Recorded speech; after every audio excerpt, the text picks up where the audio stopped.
Hello, students, and welcome back. Today we're going to talk about percent yield. So percent yield, we might as well just start off by defining it. Percent yield in a chemical reaction is basically how well the reaction went. So how did we do, if you will? Just like your percent in this class tells us how well you did, the same thing happens here. So this is how well the reaction goes. Whoa.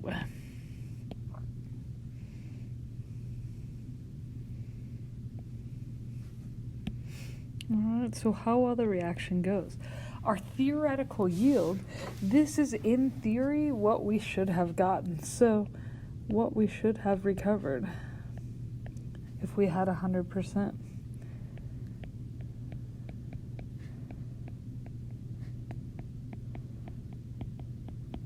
The actual yield is what we recovered. What did we collect? So, how much of the product did we get? All right. Our formula for percent yield is very simple. You take your actual yield over your theoretical yield, and then we're going to times that by 100 to get us a percentage, because this is a ratio, right? Actual over theoretical, and then if we take it by 100, that gives us our percent yield. So as we move on, very simply, we're just going to use that as a formula. The one thing I would have to add here is for theoretical yield, we have to find this via a stoic line. All right, so that might help us in a little bit. So our example here, we've got 2HGO gives us Hg and O2. Mercury 2 oxide goes to mercury and oxygen. Basically, it's a decomposition reaction.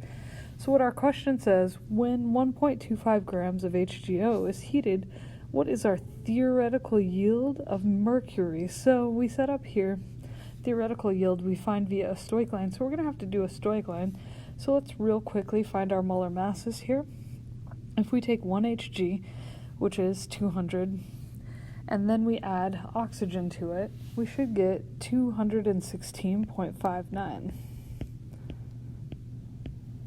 And that's just our molar mass. This is something we've been doing since first semester, so it shouldn't be something that's too new to us.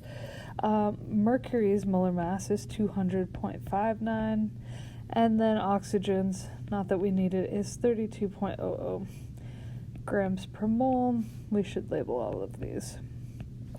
Okay, moving on. So if it says 1.25 grams of HGO is heated, we're looking for mercury. So we're going to try to go from here. We know we have 1.25 grams there, and we're trying to figure out how many grams of mercury we should form.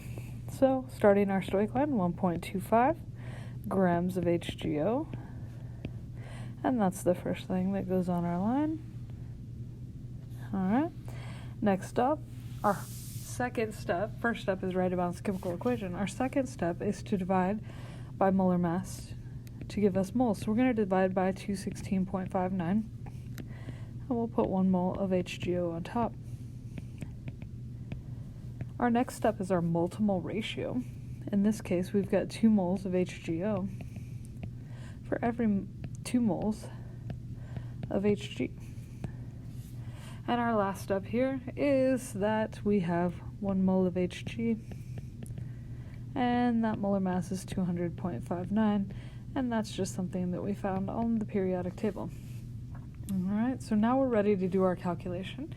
And remember, to do our calculation, we take 1.25 times 1 times 2 times 200, and then we're going to divide by 216.59 and divide by 2.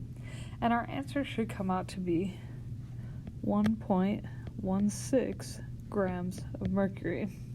So that's our question. How much should we have gotten if 1.25 grams of mercury reacted? We should have gotten 1.16 grams of Hg back.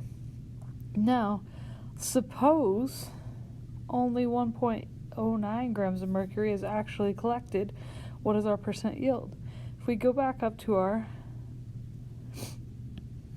formula, actual yield over theoretical times 100. So actually, we got 1.09 over what we should have gotten, which we found right up there, 1.16, and then we're going to times that by 100, and that will be our percentage. And our percentage in this case comes out to be 94.0%. And there you have it, percent yield. Thank you.